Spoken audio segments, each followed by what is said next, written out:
राज्य सरकार बजेटा इम्प्लाय करुच्ची गोटे असहाय बजेट भाया परिस्थिति है 8 मास भितर 44,400 कोटी टंकार ऋण भार केमती है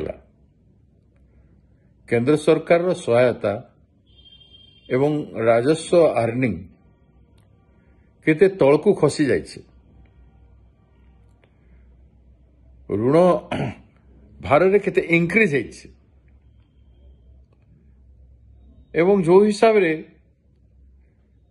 एसएमई क्षेत्र रे हला एग्रीकल्चर क्षेत्र रे हला ग्रोथ पतन अभिमुखी अच्छे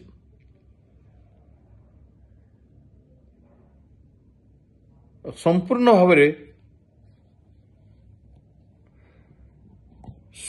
भाव रे बजेट ऋण उपरे निर्भर करुछि ऋण उपरे निर्भर करिकी गोटे राज्य विकास करि परिबो नाही सेथि पई लिखिरी 10टा ट्राइबल डिस्ट्रिक्ट आमर अछि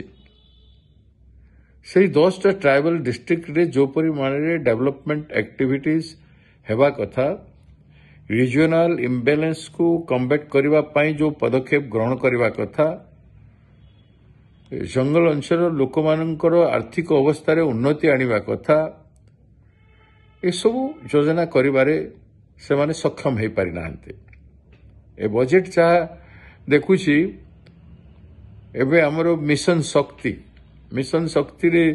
जो प्रकार प्रोविजन थिला से मिशन शक्ति को मध्य टोटली इग्नोर करा जाइछे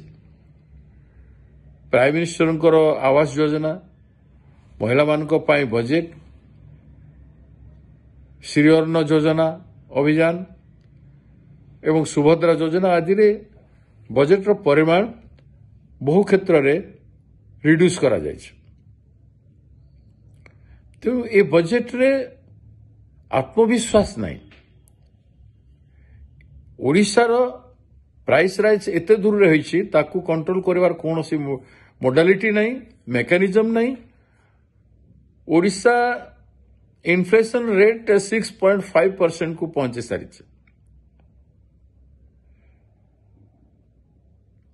अनएम्प्लॉयमेंट कथा कहले न सर अनएम्प्लॉयमेंट को बिल्कुल गुरुत्व दे ना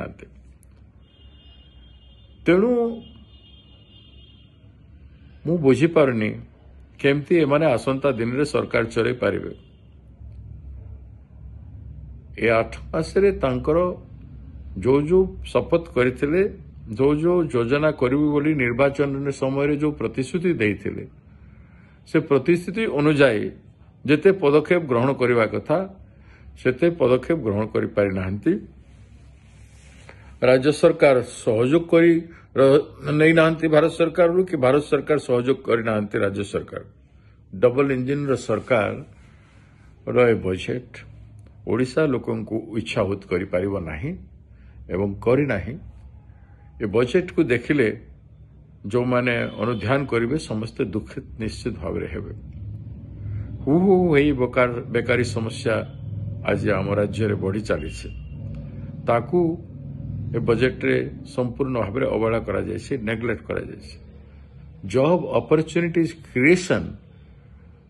आमर अत्यंत आवश्यकता है पड़ी एवं प्राइस कंट्रोल मध्य बहुत निहाती जरूरी तेणु ए बजेट जन विरोधी बजेट महिला विरोधी बेकार युवक विरोधी शिक्षा स्वास्थ्य क्षेत्र रे एवं